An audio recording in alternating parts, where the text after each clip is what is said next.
দক্ষিণ আফ্রিকার উপকূলে যুদ্ধ জাহাজের সারি, চীনের পতাকাবাহী জাহাজ, রাশিয়ার নৌবাহিনী আর ইরানের জাহাজ একসাথে।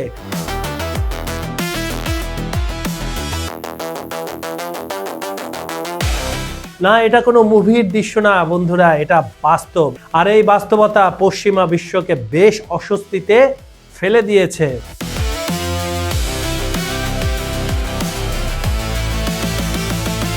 বন্ধুরা, খবর সংযোগে টপ নিউজের আজকের ভিডিওতে আমরা জানবো এমন একটা নৌমহড়ার গল্প যেটা শুধু সামরিক মহড়া নয়, এটা আসলে একটা শক্তিশালী বার্তা। কার কাছে, কেন, সেটাই আজ খুলে বলবো। চলুন তাহলে শুরু করি।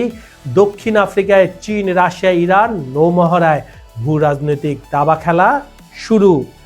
প্রথমে একটু পেছনের দিকে ফিরে যাওয়া যাক। ইউক্রেন যুদ্ধ শুরু হওয়ার পর থেকে বিশ্ব দুই ভাগে বিভক্ত হয়ে গেছে, এটা আমরা এতদিনে সবাই পরিষ্কার হয়ে গেছি। একদিকে আমেরিকা আর তার ন্যাটো বন্ধুরা, অন্যদিকে রাশিয়া এবং তার বাকি বন্ধুরা। কারা কারা আছে আপনারা সবাই জানেন। চীন আছে, ভারত আছে, তারপরে ব্রাজিল আছে ওইদিকে, আর ইরান আছে। কিন্তু মজার ব্যাপার হলো দক্ষিণ আফ্রিকা কিন্তু রাশিয়ার বিরুদ্ধে কোনো নিষেধাজ্ঞায় এখন পর্যন্ত যোগ দেয়নি। শুধু তাই নয়, তারা নিজেদের সমুদ্রে এক যৌথ নৌমহড়ার আয়োজন করেছে। এখন প্রশ্ন হলো কেন? এর উত্তর পেতে হলে আমাদের বুঝতে হবে মোসা 2 বা মোসি 2 নামের এই নৌমহড়াটার আসল কাহিনী কি, মানে আসলে কি এটা, সেটাই। মোসা 2 নৌমহড়াটা কি? মোসা মানে হলো মেরিটাইম অপারেশনাল সিকিউরিটি অ্যাসেসমেন্ট, মানে সহজ বাংলায় যদি আপনাদেরকে আমি বলি, সামুদ্রিক নিরাপত্তা মূল্যায়ন। এই মহড়ার মূল বৈশিষ্ট্যগুলো দেখুন। কারা এখানে অংশ নিচ্ছে? চীন, তাদের আধুনিক যুদ্ধজাহাজ সহ। রাশিয়া প্রশান্ত মহাসাগরীয় নৌবহর থেকে তারা এটা যোগ দিয়েছে। ইরান তাদের নৌবাহিনীর প্রতিনিধিত্ব করছে। আর দক্ষিণ আফ্রিকা আয়োজক দেশ। কি করা হচ্ছে? যৌথ সামুদ্রিক টহল অনুশীলন, জলদস্যু দমনের কৌশল প্রশিক্ষণ, সমুদ্রপথ সুরক্ষার কৌশল, যৌথ যোগাযোগ ব্যবস্থা পরীক্ষা।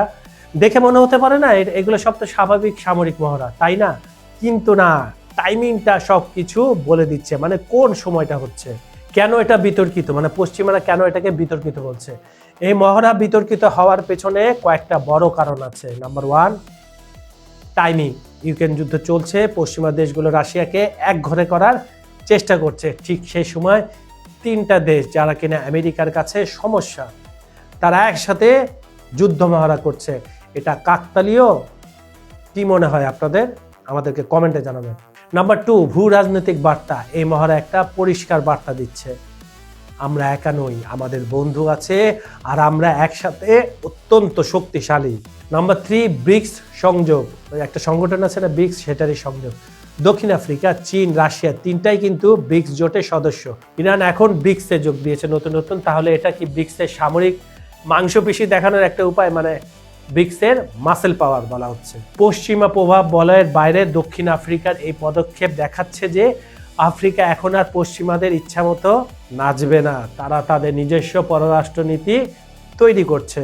আসল খেলাটা কি? এখন আসি মূল পয়েন্টে। এই নৌমহড়ার আসল উদ্দেশ্য কি? নাম্বার 1, নতুন বিশ্ব ব্যবস্থা তৈরির ইঙ্গিত।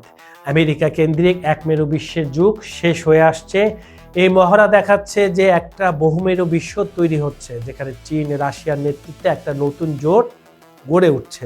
নাম্বার 2, সামুদ্রিক পথ নিয়ন্ত্রণের দাবি। ভারত মহাসাগর আর দক্ষিণ আটলান্টিক এই অঞ্চলগুলো বৈশ্বিক বাণিজ্যের জন্য অনেক গুরুত্বপূর্ণ, সেটা আমরা জানি। আর এই মহড়া বলছে এই সমুদ্রপথ শুধু পশ্চিমাদের নয়, এটা আমাদেরও। নাম্বার 3, সামরিক সক্ষমতা পরীক্ষা। এটা আসলে একটা যুদ্ধের প্রস্তুতি নয়, কিন্তু এটা দেখাচ্ছে যে যদি কখনো প্রয়োজন হয় ভবিষ্যতে এই দেশগুলো একসাথে কাজ করতে পারবে, সেজন্য একটা মিলিটারি এক্সারসাইজ করছে তারা সাগরে। নাম্বার 4, আফ্রিকায় প্রভাব বিস্তার। আফ্রিকা এখন নতুন ভূ রাজনৈতিক যুদ্ধক্ষেত্র, এটা আমরা জানি। চীন বছরের পর বছর ধরে আফ্রিকায় বিনিয়োগ করছে, রাশিয়া সামরিক সাহায্য দিচ্ছে। এই মহড়া সেই প্রভাবের একটা এক্সারসাইজ। এখন দেখা যাক বিভিন্ন পক্ষ এ নিয়ে কি বলছে। আমেরিকা ও পশ্চিমা দেশ বলছে, তারা খোলাখুলি সমালোচনা করছে, বলছে এটা উস্কানিমূলক এবং অস্থিরতার সৃষ্টিকারী। তোমরা যখন করো তখন সেটা উস্কানিমূলক হয় না, যখন এরা করে, এই দেশগুলো করে, তখন সেটা উস্কানিমূলক। কি সুন্দর। দক্ষিণ আফ্রিকা, তারা বলছে এটা সার্বভৌম দেশের স্বাভাবিক একটা অধিকার। তারা কার সাথে সামরিক সহযোগিতা করবে সেটা তাদের নিজস্ব সিদ্ধান্ত। আর চীন, তারা বলছে এটা শান্তিপূর্ণ সহযোগিতা এবং কোনো তৃতীয় পক্ষের বিরুদ্ধে নয়। কিন্তু আমরা সবাই জানি ভূ রাজনীতিতে এমন কিছু হয় না। রাশিয়া, তারা এটাকে বহুপাক্ষিক সহযোগিতার উদাহরণ হিসেবে দেখছে। তাদের জন্য এটা একটা প্রমাণ যে তারা একা নয়। আর ভারত, এখানে মজার ব্যাপার হলো ভারত ব্রিক্সের সদস্য হয়েও এই মহড়ায় নেই, কারণ তারা আমেরিকার সাথে ভালো সম্পর্ক রাখতে চায়। এটাই ভূ রাজনীতির খেলা এবং মজা। ভবিষ্যৎ কি বলছে? এই মহড়ার পর কি কি হতে পারে?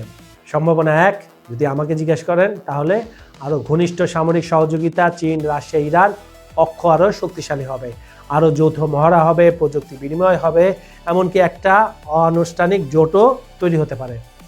সম্ভাবনা নাম্বার 2, পশ্চিমা চাপ বৃদ্ধি। আমেরিকা আর ইউরোপ আফ্রিকায় তাদের উপস্থিতি বাড়ানোর চেষ্টা করবে, আরও সামরিক ঘাঁটি করবে, আরও অর্থনৈতিক চুক্তি করবে, আরও কূটনৈতিক চাপ প্রয়োগ করবে।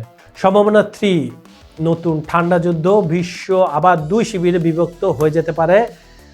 গত শতাব্দীর মতো না, কিন্তু একটা নতুন ধরনের ঠান্ডা যুদ্ধ আভাস আমরা পাচ্ছি।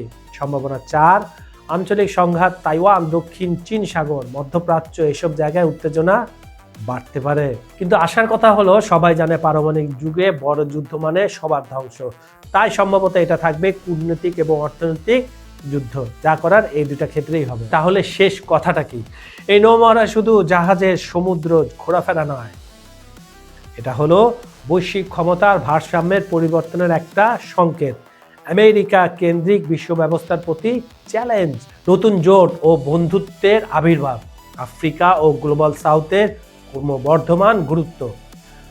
আমরা সাক্ষী হচ্ছে ইতিহাসের একটা গুরুত্বপূর্ণ মোড়ের। 1991 সালে সোভিয়েত ইউনিয়নের পতনের পর যে একমেরু বিশ্ব তৈরি হয়েছিল, সেটা এখন বহুমেরু বিশ্বে রূপান্তরিত হচ্ছে।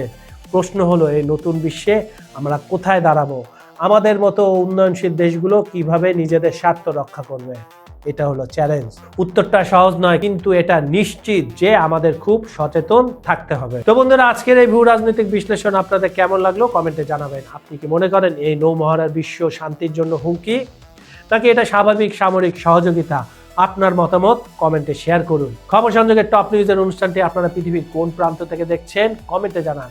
Bangladesh, Bharat, Pakistan, Bhutan, Nepal, Sri Lanka, America, Europe, Ukraine, Venezuela, Brazil, Argentina, Cuba, Africa, Saudi Arab, Kuwait, Dubai, মধ্যপ্রাচ্য, যেখান থেকে দেখুন না কেন, আমরা আপনার মতামত শুনতে চাই।